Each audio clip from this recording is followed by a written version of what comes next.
This is Steve Zeltzer with Workweek. And Workweek has looked in over many years on the history of injured workers and the workers' compensation system, which has supposed to be helping workers, but in reality has been taken over by the insurance industry and it has been used to retaliate against workers who get injured and also whistleblowers who are complaining about health and safety. And joining us today on Workweek is Reginald Fagan. And Reginald was a worker in San Luis Obispo who was concerned about some health and safety issues and complained about them to OSHA. And he went through some very difficult times and is continuing to struggle for justice. So welcome to Workweek, Reginald. Thank you. I appreciate being a part of this and want to commend you for all the work that you've done over the past years. So Reginald, why don't we start with your work as a park ranger at in San Luis Obispo County. What happened to you and your story? Back in the late 90s, moved up to San Luis Obispo County and was able to get on as a seasonal park ranger for the county of San Luis Obispo. I scored pretty high. I was in the mid 90s, so I qualified for the position. And so it was a 6 months on and then 6 months off. So I was also a groundskeeper for some of the local school districts. And you began to see that there were some health and safety problems that you were concerned about? Yes. For whatever reason, the county had developed a process of disposing untreated raw sewage. The lake that I worked at was a pretty large recreational facility. On the weekends, we'd have up to 10,000 people in our park. So we had roughly about maybe 50, 60 portable toilets. And those portable toilets, we used a piece of old apparatus to clean the toilets out. And we didn't have any type of safety gear, respirators, or any kind of hepatitis shots or any of that. So the equipment was, it was at least 40 years old. So we would suck all this untreated sewage out, and sometimes it would backflow and we'd get sprayed with raw sewage. And then we would pull the machine up to the lake, and then we would dump it all into the lake, which was a reservoir which provided water for about 5 cities. And what was done about it when you did complain about the health and safety problems? And were you in a union? Well, the county parks there, they didn't have they had a union, but it was only for permanent employees. So as a seasonal, I was not able to join the union. So, I brought it up a few times and, suggested that perhaps we would consider other ways of disposing of the material. And I was just told that, well, this is what everyone had to do it. It was almost like a pledging of a fraternity. We all had to handle this, and you just have to accept this is what we do. So you brought it up, and then what happened? Did they do anything about it? No, they didn't do anything about it. And then I found that I was starting to get rashes on my face, all on the top of my face, side of my face, on my chest, from being exposed from the spraying of the raw material. And so I kept bringing that up, that, hey, this is, affecting my health. In addition to that, they had us doing a lot of repetitive type work, and I was starting to find that my arms and shoulders were bothering me. So, it was just kind of swept under the carpet. So you got sick, and you, as a result of this dangerous working conditions on your job? Yep, I got sick, and what actually happened is one morning I got up, and I looked in the mirror, and the rashes had just got so bad. Pretty much my whole face was covered with this rash in my chest. And so I just got tired, and I said, well, I'm going to call up Cal-OSHA, because I had tried, to go through the channels and reason with them, and they just basically kept just telling me it's just, you have to accept it. So OSHA came out. They came out, I guess within 2 days, 48 hours or so, they came out. And when they came out, they cited the county 50 times, and out of the 50 citations, 30 of them were classified as severe. And what happened as a result of your of those complaints? Well, then, unfortunately, I don't know, I still kept working there, but then it got quite obvious that they didn't appreciate that. So it got to be really kind of, death threats. I'm way out in a rural area, isolated area. And I was living out there in my RV. So it became, like really a situation where I knew I had to get out of there because I was getting a lot of threats. So your life was in danger as a result of making health and safety complaints. Exactly. And, I was set up for a promotion to get a full-time assignment because I actually was doing the work of what they call a Ranger 3, because the way the Ranger system works is you have seasonals and you have Ranger 1, 2, 3, and normally threes are where they pull from to get their supervisors. So the guy who was a supervisor, he was fairly new, and we became pretty good friends. So he moved me into one of the areas where the Rangers had their desks. He set me up a desk because I was putting together fishing programs, recycling programs, in addition to my regular duties. And then the Rangers, they complained so much about a seasonal being in their office. So he made space in his office and set up a desk for me in his office. And that just really exasperated because they would come and knock on the door to, speak to the supervisor. And sometimes he wouldn't be in the office and I would be there and I would answer the door. And they would just give me such, just really disgusting looks because it just bothered them that here's this guy, a perceived outsider, who is working in the supervisor's office. So between that and complaining, about the work conditions and so on, I had to get out of there. So I always tell people I jumped out of the hot grease into the fire because I went on in the school districts that I'd been working for as a seasonal, as a what they call on-call groundskeeper custodian. Well, they had an exam for a full-time groundskeeper. So I took that exam and I was able to score pretty high and got selected as a groundskeeper for one of the largest school districts in the county.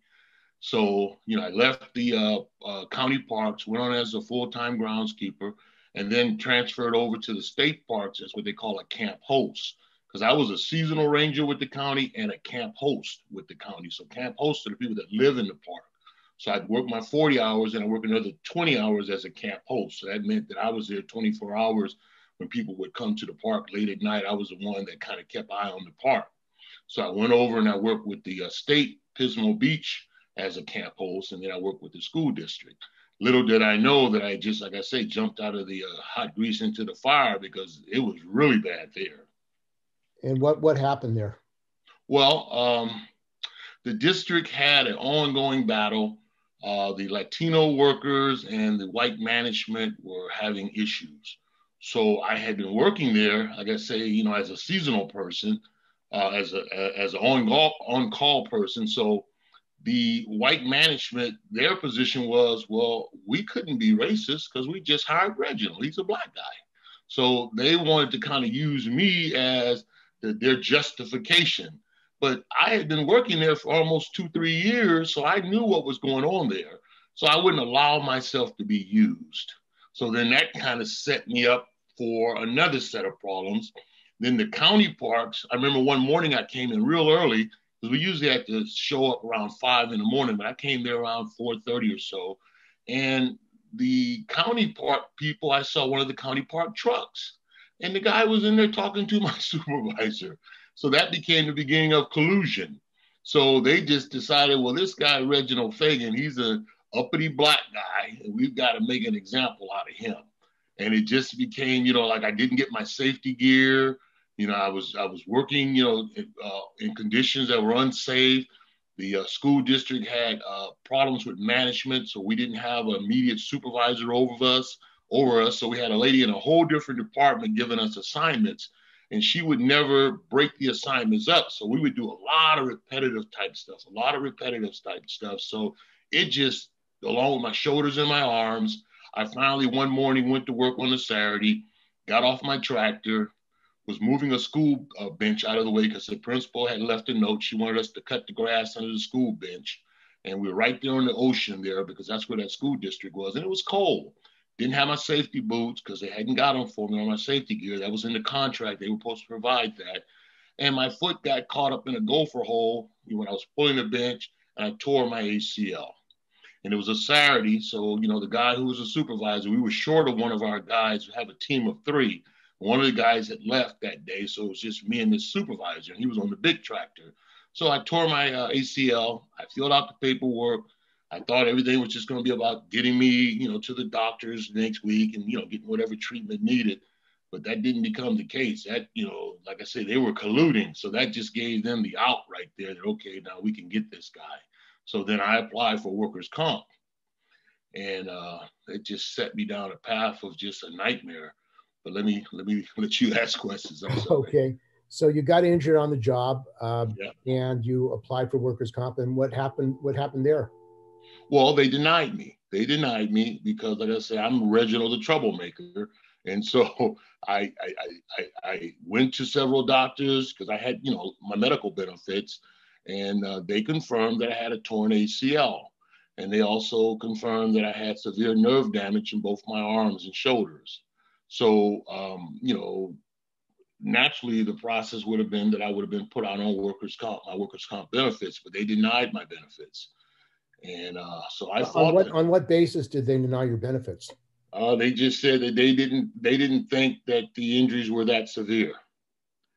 Though there was, clear-cut medical records showing that there was a torn ACL and that there were nerve conduction tests done showing that I had severe nerve damage in both my shoulders and arms.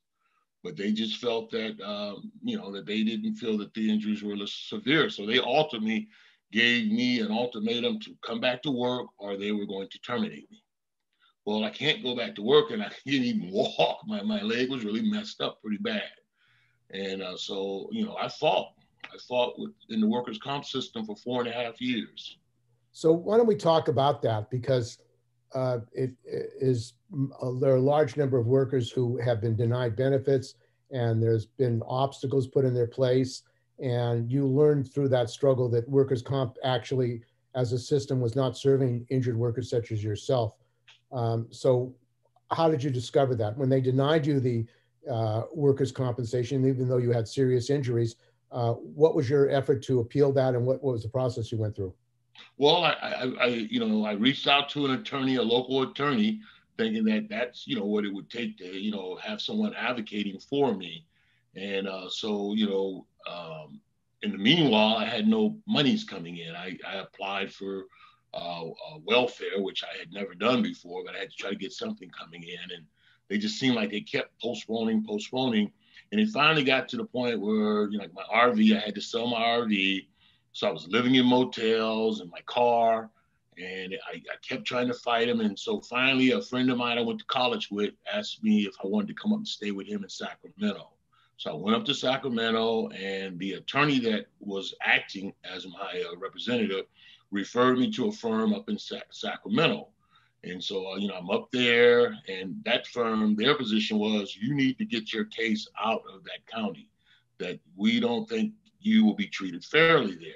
And so, they had a young man that was an attorney. He was pretty new to the firm. It's a large firm, one of the largest firms in California. So that attorney left the firm. And so my case just kind of sat with no representation for a very long time. So then they started to move and do things and have hearings where I wasn't able to attend. And so then I started finding that when I would go back and look at the records, they were putting in stuff that was not consistent. They were starting to build something. And I didn't really know anything about workers' comp fraud. Later on, I realized what they were doing. They were setting me up because they saw it as a payday. You see what I'm saying? So 4.5 years went by. I finally was able to get a guy. The firm finally assigned someone to my case. And his position was that, hey, his whole strategy was, let's get the case out of that county there, San Luis Obispo. And well, yeah, they weren't going to let the case be removed out of that county because that's where all their people were, So after nothing happened, then finally, after 4.5 years, they dismissed my case. You were concerned about San Luis Obispo County. Did you know of any other cases, particularly racism in San Luis Obispo County? Yeah, because during that time, there was a gentleman who worked for a school district over in Santa Maria. And I didn't know the guy, but I understood he was going through a similar issue there in Santa Maria with the school district. And then during that time, I kind of heard about your organization, a few other organizations, and there was another gentleman that had testified up in Sacramento to the Senate about a similar situation. So I was starting to kind of get an idea kind of what this was all about. But you got to understand that, you know, at that point, I spiraled into poverty. I hadn't got my Social Security yet. I was actually hurt. And so then I'm, you know, dealing with a rural medical system that really is not set up. I mean, you know, I finally got my Social Security and I got Medi-Cal, but Medi-Cal is rationed medicine. And Medi-Cal in a rural area is really bad because during that time, a lot of the hospitals were being closed down up in San Luis Obispo. So I found myself just being given a lot of heavy medication. And the medication was creating all kind of problems, side effects and whatnot. So, you know, I got my Social Security and I went on and got state rehab and I got Section 8. So I said, okay, friends of mine told me, hey, look, you know, just try to put that behind you, move on with your life. You just have to accept, you know, it's not fair and just move on. So I said, okay, I'll go back to school and try to retrain to be a teacher. And that's when, you know, they show up. I mean, a year later, after the case was dismissed, they come to my classroom. These two gentlemen, I don't know who they are. And the professor, I'm sitting up front. And the professor Where were you teaching? Where were you teaching? Well, I was actually in school. I was actually going back to school to finish up my education so I could teach. So I was going to Cal-Poly San Luis Obispo, taking courses there, and also the local community college, Cuesta Community College. So, you know, I was carrying a pretty high GPA, you know, because I was committed to get through this as quick as I can so I could get back to, you know, into the workforce. But like I said, they showed up one morning and the professor asked me to step to the back of the class. There are two gentlemen that want to talk to you. And as soon as I went to the back, they said, turn around, put your hands behind your back. And I said, what's going on? They said, you're under arrest. I said, I'm under arrest? Yes, you're under arrest for workers' comp fraud. So then they marched me across the school. You know, they didn't just kind of go through the side. They marched me across the school so I would be seen by everyone. Then the next day, all these newspaper articles start coming up in the paper alleging that I had took all this money and that I'm taking money from school kids and books that could have been bought. And I received no money. That's the thing. I received no money and my injuries were legitimate because Social Security, state rehab, they require you to go through their doctors. And anybody that's ever been applied for Social Security, it's not easy. And I got accepted on the first round. Okay, because my injuries were clear cut. There was no question that I had a torn ACL and severe nerve damage from my shoulders all the way down to my arms. I never received any money from the workers' comp system. So everybody was asking, well, where's the fraud? Why is this guy being charged for fraud? He's never received no money, you know? And so that's what they put me in jail for 5 days. And, you know, that was like, I went from being a peace officer, because when I worked for the county as a ranger, I had got my peace officer status. So I went from being a peace officer now to being set up for 4 years in prison. And it was just like, to me, it was a nightmare because here I'm up there by myself. I had no family, nobody. And it just seemed like, wow, you know, all I'm trying to do is get back to work. And the district attorney, you know, in each district attorney's office, there's a fraud unit, which is paid out of a tax on insurance companies that goes to the Fraud Assessment Commission and divvied up by the state board. And there's actually a corrupt official, Christine Baker, who was formerly part of the Division of Industrial Relations, who was put her daughter on the illegally in a no-show job. And she had to resign. She was appointed by Brown to the Fraud Assessment Commission. Now she's on the Fraud Assessment Commission representing the employers.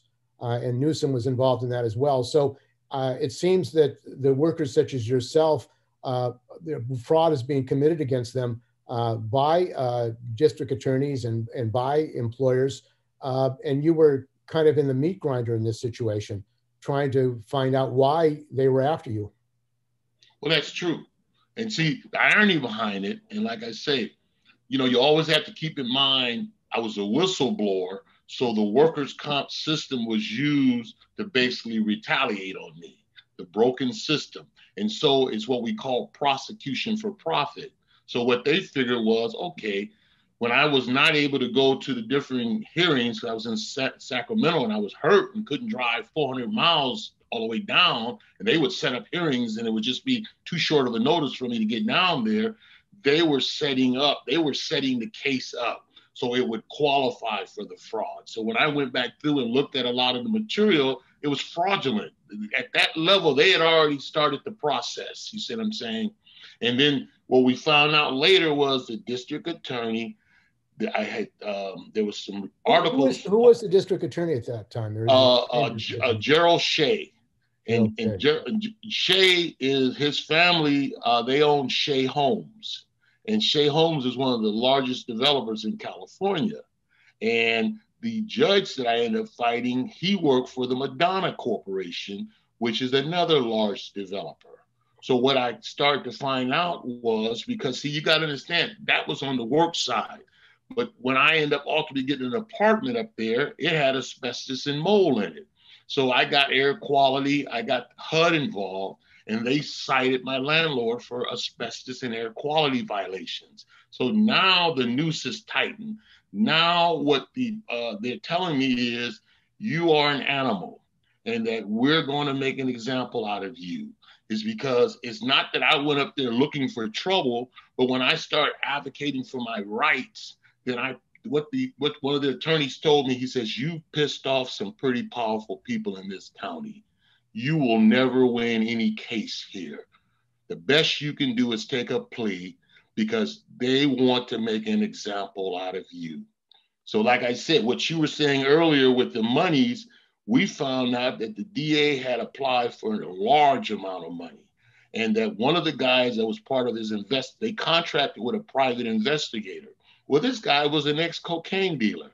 He had got caught with a large amount of cocaine and money in his trunk, but he was working for the DA. What was his name? What was his name? Anthony Espinoza. And what we found out, he was double billing. So in my case, he took some other investigation that he had done and he added it to my case so he could get more money, and the DA knew about it. You see what I'm saying? So it became like a kangaroo court. It was never an issue of fraud. It just became a convenient way that they could make money and put a perceived uppity black guy back in his place. Now, during that same time, there were 3 other individuals arrested, and they had different judges. Their cases were thrown out. The other judges made a comment that we will not be the bill collector for a broken workers' comp system. So these people's cases were thrown out. Now, they just happen to be white, and they just happen to receive money from the workers' comp system, but they threw their cases out. But the black guy who received no money, whose injuries were legitimate, they decided, well, we're going to move forth with him, and we're going to get paid. We're going to find out a way that we can get money and take this guy down. Please forgive me. I get really passionate. Well, that's okay. I mean, it's like a business of retaliating and torturing somebody, because you're going through hell because you're being targeted, and it seems like they have an unlimited amount of money, the district attorneys and the Fraud Assessment Commission, to give to district attorneys who are really using their power to torment and attack and retaliate against whistleblowers. And that's what it was. And that's what it was. So I went through that process, 3.5 years. I'm in court, and I raised some money with some friends. We got about $3,500 together, and we got this guy up there who we thought that was going to zealously represent me. Well, I met with him one day in his office. I gave him the $3,500 as a retainer. He was going to go on vacation to Hawaii. And so I brought up to him that I thought there was a level of racism involved here. And he told me, look here, there's no racism here. And he said, I'm going to tell you this. I don't want to hear that from you again. He said, I'm going on my vacation. I'll be back in a couple of weeks and we can meet again. So 2 weeks went by. I come in his office and I was persistent. I said, I believe there's racism here because, like I told him, there were 3 other people and their cases were all thrown out and they received money. Do you know that guy? He said, I told you that I didn't want you to bring it up again. I'm going to ask to be removed from your case. So we went to court. It was a separate hearing. The judge let him keep the $3,500. Now I only met with him twice, but yet so I paid for his trip to Hawaii. So then San Luis Obispo has what they call a privatized public defender system. See, all this is new to me. So that means that they contract with a law firm. They don't have a dedicated public defender office that's ran by the county. So those kind of systems are really, really, really treacherous because what happens, the attorneys are practicing law and they kind of deal with the public defender stuff as kind of sideline type stuff. They don't really put a lot of time in helping, meeting with you. So my public defender, come to find out that he had been doing work with the DA's office, his law firm. So I brought that up. I said, this is a conflict of interest. How can I have this guy zealously represent me when he has been working, his law firm has been working with the DA's office? So ultimately, they assigned me to what they call a conflict public defender. So that is, they have a separate agreement with another law firm that they act as a conflict. So that person, Mr. Phillips, he took the case on, and he was the one that told me, you're not going to win. He says, your best thing you should do is just take a plea. He said, the word is out. They're going to get you. And so you just put this behind you and move on with your life. Well, I hadn't broken any law. Why would I do that for? I was a police officer. I mean, my only crime was I was just trying to work and make an honest living, you know? So anyway, he didn't put up any defense for me. He wouldn't even meet with me in his office. He always had to leave a message on his voicemail. And so basically he did nothing. He did no investigation. I mean, he could have subpoenaed records in from the Social Security office. He could have subpoenaed records in from, he could have had my doctors come, did none of that. He just basically set me up. And he kept saying, the best thing you can do is show that you're no longer a monster. He says, they perceive you as a monster and that you have to demonstrate to them that you have been tamed, that you're Reginald is humble. We humbled Reginald. In essence, we tied him to the tree and whooped him like a slave, and now he's a good Negro. And that he's admitting that he did wrong, and that we're going to pat him on his wrist, and we're just going to damage your record now. Put this on your record, so the rest of your life you have been criminalized.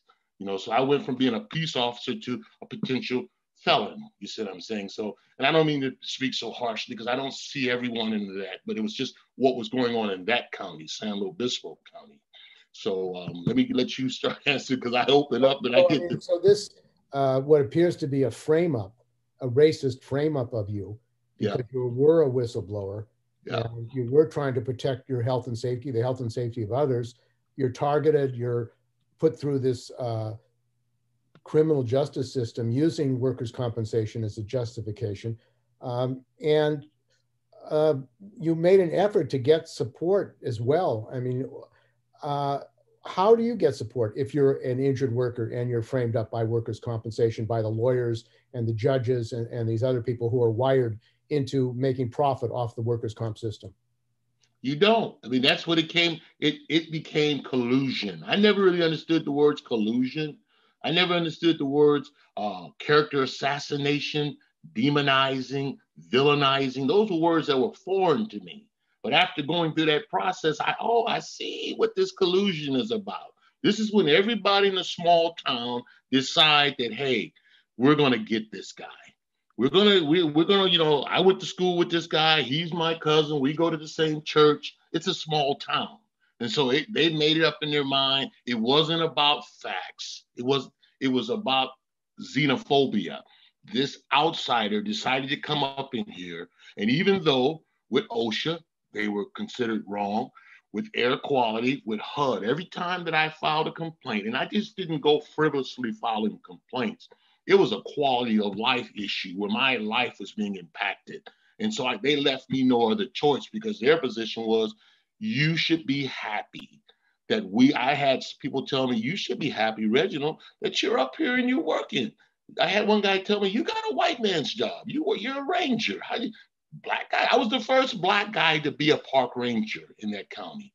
So their percent, and I scored in the 90s. So it wasn't like you gave me anything. I qualified for that. But because I wanted to be treated as an equal, that I didn't feel that I had to accept that there was a second tier here. And so the whole thing was, we will abuse power. So racketeering, RICO violation, all of those things fit here because it just became basically a situation where, like I said, I felt like I was tied to a tree, taking a whooping. And the people around me, the local blacks up there, they told me, well, that's just the way it is up here. You just have to understand where you're at. And I just, in my mind, I said, am I in Birmingham, Alabama? in 1930s? Is it what this is America? How is this happening? Just to me, it was a shock to me because I couldn't understand that there was still a place until you have to understand that this is 4 years after the O.J. Simpson situation. So there were a lot of people that were bitter, and it just became, and I hate to say that, and I don't say everyone because I had people that were local, that were non-Blacks, that were rallying around me. They were writing letters. They were doing everything in their power to try to speak up. They were saying, hey, this is wrong. This guy has done nothing. But the brokers, the power brokers for that county, they had the power. And even some of the people that were standing with me, they ultimately had to say, hey, my life is in jeopardy. You know, I have family, I have a house. I have to pull back because I'm receiving threats now too. I had one guy that helped me and he ended up going, they trumped up some stuff on him and he went to jail. So it just became really hard for people to put themselves out there. So after, like I say, three years or so, but you got to understand the two charges.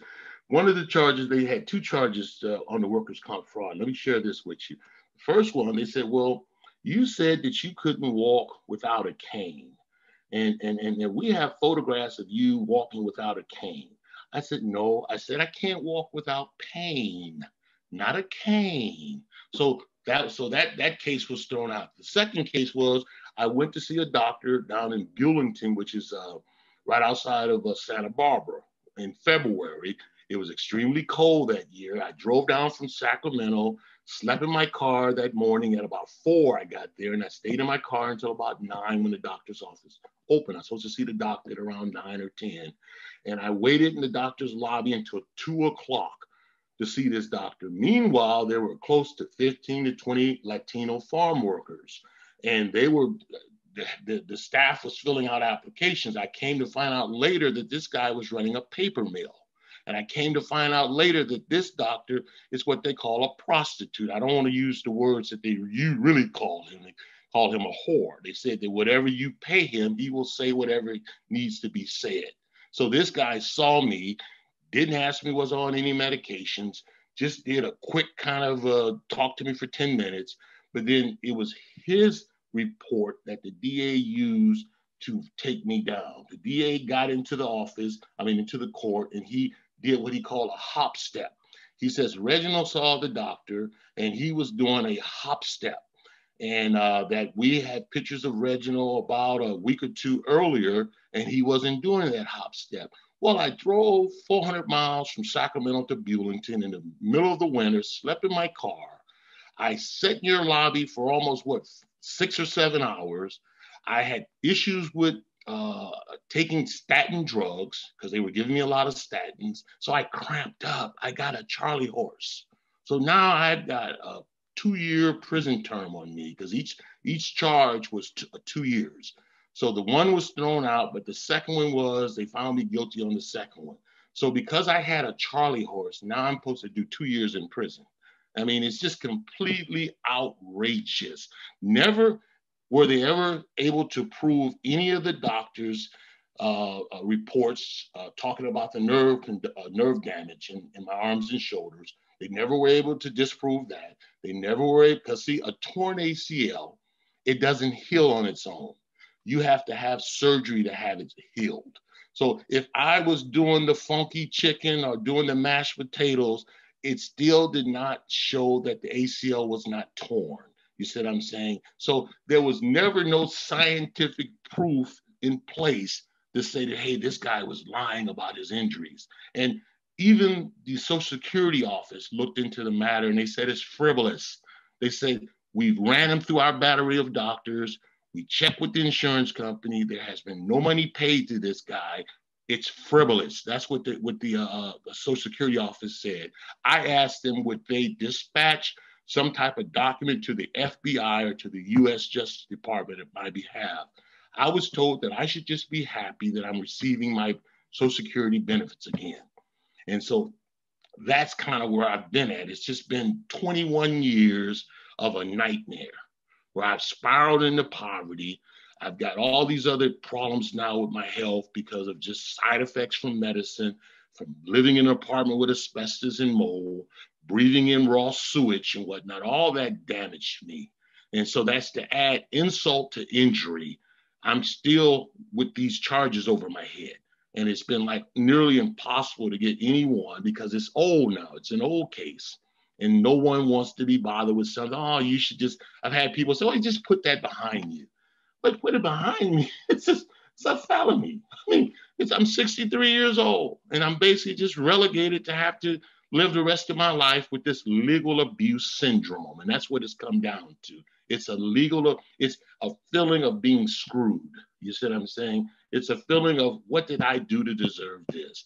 And as you can see, I'm very passionate about it. And Steve, please forgive me because you open up something. I don't think you should be forgiven because you have lived through, it seems like hell. Yes. Because of being a whistleblower and because of fighting for your rights and because of a really corrupt racist system. And one of the issues that we've looked into for many, many years is the whole drug industry, because they've made so many obstacles to get your injuries taken care of that they give drugs for pain, which leads to addiction.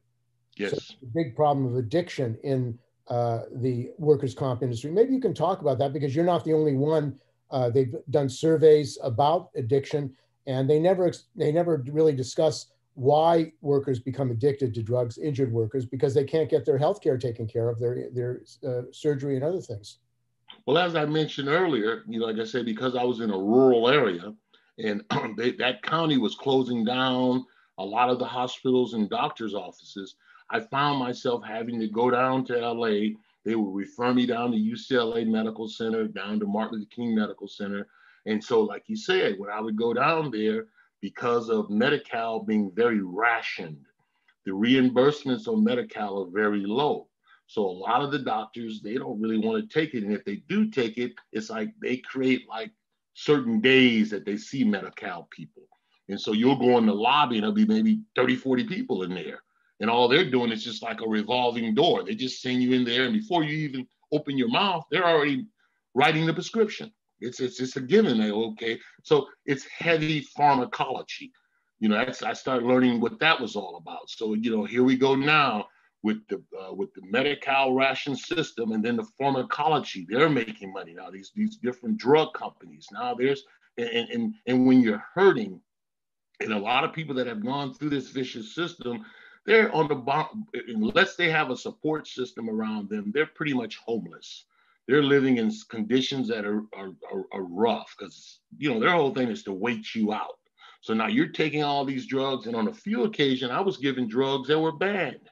I had a few doctors write drugs, and then I find out later that you're not supposed to be taking this. I had one doctor tell me, he said, why are you taking this? I said, well, you wrote the prescription. He said, oh, no, I would never write a prescription for something like that. I said, hold on. I pulled my binder out. I said, is that your signature? He says, yes. He said, well, just keep taking it. Well, you just told me I shouldn't be taking it. You see what I'm saying? So it becomes a nightmare. And so you find yourself just constantly in waiting rooms. And in Medi-Cal, they have a provision where they don't want to deal with multiple injuries at one time. And so it just stretches on and stretches on. And so you just find, and in addition to the medical system being rationed, if you're lucky, then you may get social services, you may get a housing program, assigned to a housing program. And that's another set of issues because now you find yourself being kind of looked down at. You find yourself going from being a working person, a person that was making maybe a decent living for yourself. Now you're having to basically bow down to some person who feels that if you're in that chair across from me, then you must be a loser. And so you are just take what I give you. If the place is run down, if the place has rats, roaches in it, it's better than sleeping on the street, isn't it? And so it's a evolving, it just takes your esteem. It crushes you. I mean, I'm doing good now, but there was a time that I couldn't discuss this without tears coming out of my eyes because I felt like a person who had been raped. You see what I'm saying? It was a feeling, and that's why I say legal abuse syndrome. It's real because any person that has gone through this system over a period of time, it takes a mental toll on you. It puts you in a situation where depression, all of those things just become like your best friend. And if you have any friends after a period of time, Well, unless they're like your wife, your husband, and even in those cases, divorce rates are high for injured workers because people get tired of it. Your friends, they can only give so much and they don't answer the phone after a while. Or when they see you, they try to turn the other way because they know that you're a needy person. And that's the way the system is designed. So I believe a lot of people that are homeless on the streets nowadays are victims of this vicious workers' comp system. And we're talking with Reginald Fagan, who is a worker, whistleblower, who was spoke up about health and safety conditions, was fired, and then was injured, and then went to workers' compensation and was retaliated against that. And the politicians in California and San Luis Obispo, did you reach out to some of them to talk about the injustice and the retaliation and why you were being targeted? You raised that question with governor or the state attorney general. It seems that this is not just an isolated example, but what you're saying is it's a systemic problem where the business, the insurance companies, the business people, the courts and the judges are actually making money from profiteering off of this workers' comp system. Well, I actually sat down with the late Merv Dimely. He's passed some time ago. And Mr. Dimely was a mentor of mine when I was in high school. And Mr. Dimely told me, first of all, he said, you sure picked a bad place to have a problem in. He said, those are snakes up there. And he was old at that point. He was close to retirement. So I reached out to Karen Bass. And I remember Karen because she went to Cal State Dominguez, and I knew her when she went to Cal State Dominguez. And I reached out to Karen, and Karen told me, Reginald, I'm not going to put my political career in jeopardy for you. He says, because she was getting a lot of endorsements from the insurance company. So she figured, like, you just have to take the hits. I've got a political career ahead. I mean, she's a senator now. And so, a representative now. And I always remember that about Karen. I reached out to Karen Bass. Yes, Karen Bass, because she went to Cal State Dominguez here in Carson, California. And, I reached out to a whole other host of people. I would go to the different conferences and speak up and ask people. I would write letters. I would call. And people just, what I found out, and I forget the term, but these folks are indentured. These folks, this is how they make their living. They know it's a broken system, but they depend highly on these insurance companies for endorsements. And they don't see the injured worker as someone worthy of them putting their careers online. Now, there are a handful, there are a few people, but a lot of those kind of people have retired. I mean, we're living in a time now where a lot of these politicians, they don't have that kind of backbone. They're not courageous. They're not going to say, hey, this is not right. And they won't do that because they know all these different companies, the pharmacy, the medical, the insurance, all of them, they fund their campaigns. And that's what it comes down to. They know what's going on, but it's big money. You see what I'm saying? And a lot of these district attorneys, they weren't taking these cases until the insurance commissioner made that money available. Because before then, it's already shown that they weren't getting involved. It was no money in it for them. You see what I'm saying? But they don't ever go after the doctors. They don't go after the insurance companies. They don't touch them because they have money. You see, they go after the 1% because there's only 1% of injured workers that commit fraud. The other 99% are these doctors and insurance companies. But they don't go after them because they got money and they can fight back. But the poor injured worker, we don't have anything. So they beat us down. You see what I'm saying? And the Fraud Assessment Commission gets over $30 million. These district attorneys, some of them fraud units are involved in illegal retaliations against workers such as yourself, and they're never prosecuted. The state attorney general never prosecutes them. They're involved in forging documents, framing up workers such as yourself, but it seems they're above the law. And your experience with the fact that there's no oversight really by the politicians in California, Democrats, is that they are saying it's okay to continue this corrupt workers' comp system going, where workers are being destroyed really and made homeless. They're losing their lives. Some commit suicide. It seems like a very bleak situation for the injured worker in California. It really does. And the whole thing about it, Steve, is this, is that they have the money to take the narrative. They take media and they spin media in such a way where people, they say, well, he must have did something wrong, because they see all these stories that are put out there where you have some poor guy who probably has been waiting for whatever little benefits or whatever was due to him for years. So he takes a lot of pain medicine. He gets out there and maybe tries to do some kind of little odd job to try to supplement his income. And there's some guy with a camera saying, well, look at him. He's lifting that. It's nothing wrong with him. Well, look here, man. I have lifted stuff and paid for it the next day, later on that evening. But what do you do when you're just receiving just enough money to keep your head above water?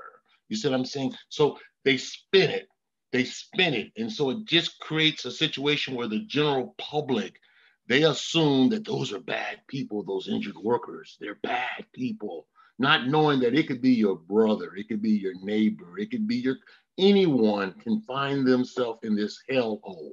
And that's what it is. It's a hellhole. And it gets you to a point where, like I said, I'm constantly 21 years since I stepped in that gopher hole. 21 years. I was a 42-year-old man. I'm a 63. I didn't have the gray hair that I have now. And there's no guarantee. I'm constantly trying to muster energy to get some people together, to rally them to help me to get my name cleared and all of that. And people, initially they get fired up. Yeah, we're going to help you. A couple of months go by, then it's, well, Reginald, I got other stuff I need to do. You've got to understand. Well, I do understand. You know what I mean? So I used to get mad. Now I don't get mad anymore. I say, okay, well, let me try to, get some more people together. So, it's a constant, like a rat in a cage, trying to get your name cleared up. My knee goes out on me all the time. I spent hours talking to the knee orthopedic person. They talk about knee replacements. They shoot material into my leg. I wear a brace. I went to a neurosurgeon 2 weeks ago. He's saying, Mr. Fagan, your shoulders, your neck, all messed up. He says, we can do surgery in June, because I drop stuff.